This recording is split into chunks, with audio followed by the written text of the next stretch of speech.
Hi అండి అందరికీ welcome to my channel. ఈరోజైతే వంకాయ బజ్జీ, అంటే మేము వంకాయ బజ్జీ అంటాము మా సైడ్, మీరేమంటారు? హిందీలో అయితే బెంగన్ కా భర్తా అనేమంటారు. దానికి 4 టమాటా పండ్లు, ఒక వెల్లుల్లిపాయ, కొద్దిగా చింతపండు, 2 వెల్లుల్లి రెబ్బలు, వంకాయలు ఒక 3, 4 సైజుని బట్టి తీసుకోండి. కట్ చేసి పెట్టుకున్నాను. ఇప్పుడు కావాల్సిన ఎలా చేసుకోవాలో చూసుకున్నాము. నేను కుండలో చేస్తున్నానండి. కుండ పెట్టి అందులో మనం తిరువాతకు ఎంత నూనె వేసుకుంటామో అంత నూనె వేసుకుంటే సరిపోతుంది.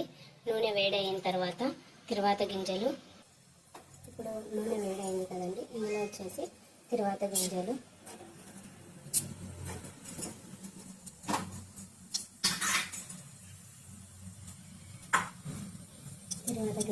కాగిన తర్వాత తిరువాత గింజలు వేగిన తర్వాత వచ్చేసి మనం కరివేపాకు వేసేసుకోవాలి.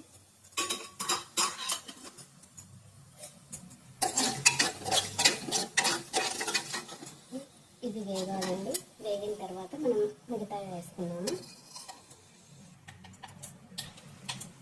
ఇప్పుడు మనం వీటిలో వంకాయ ముక్క వేసుకున్నామండి.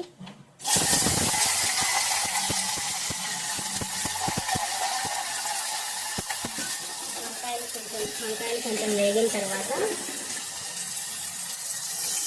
ఉల్లిపాయలు, టమాటా పండు అవి కూడా వేసి వేయించుకున్నాం. ఫస్ట్ అయితే వంకాయలు వేయించుకుంటామండి. ఇప్పుడు 1 నిమిషం అయితే వంకాయలు వేయాలి.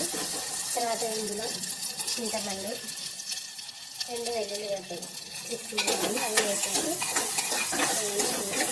ఉల్లిపాయలు కూడా తరిగి పెట్టుకున్నామండి. ఒక ఉల్లిపాయ తరిగి వేసేసుకోవాలి.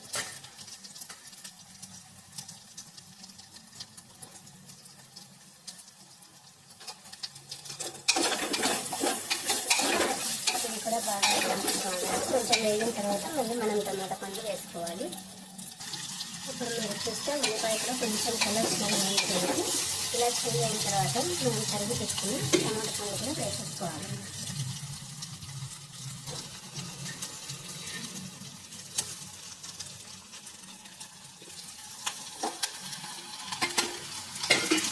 అన్ని టమాటా పండు వేసేసుకొని కలుపుకొని బాగా వేయించుకోవాలి. ఇవన్నీ ఇంకా మెత్తగా అయినంత వరకు ముద్దలు వేసుకోవాలి. ఇప్పుడు మీరు కొంచెం వేగిన తర్వాత కొద్దిగా ఉప్పు వేసుకోండి కావాలంటే.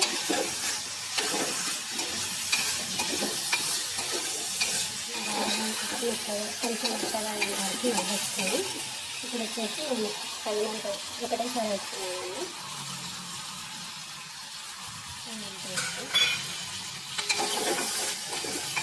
దీన్ని మనం ఒకవేళ పచ్చిమిర్చితోనే చేసుకోవచ్చు. పచ్చిమిర్చితో చేసుకుంటే ఈ వేగేటప్పుడు మనం పచ్చిమిర్చి వేసుకోవాలి. నేనైతే కారం పొడితో చేస్తున్నాను. ఇక్కడ మిర్చి చేస్తే మగ్గిపోయాయండి అన్నీ బాగా. టమాటా పండ్లకి తోలు వేడైపోయింది. వంకాయలు కూడా కలర్ మారిపోయి మెత్తగా మగ్గిపోయాయి. ఇప్పుడు మనం వచ్చేసి కారం పొడి వేసుకున్నాము. నేనైతే 1 స్పూన్ కారం పొడి వేసుకున్నామండి. మీరు తగినంత, మీరు కారం ఎక్కువ తింటారంటే ఎక్కువ, తక్కువ తింటారంటే తక్కువ వేసుకొని వేసుకోవచ్చండి.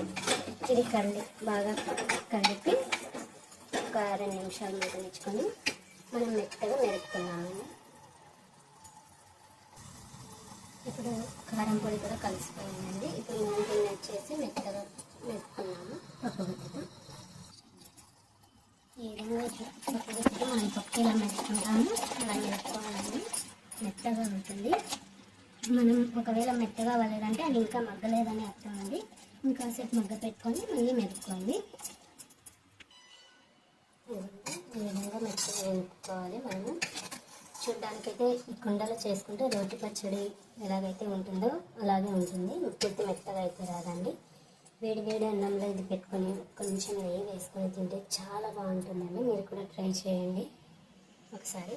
ఛానల్ని లైక్, షేర్, సబ్స్క్రైబ్ చేసుకోండి. కామెంట్ చేయండి మీకు నచ్చితే ఎలా ఉందో.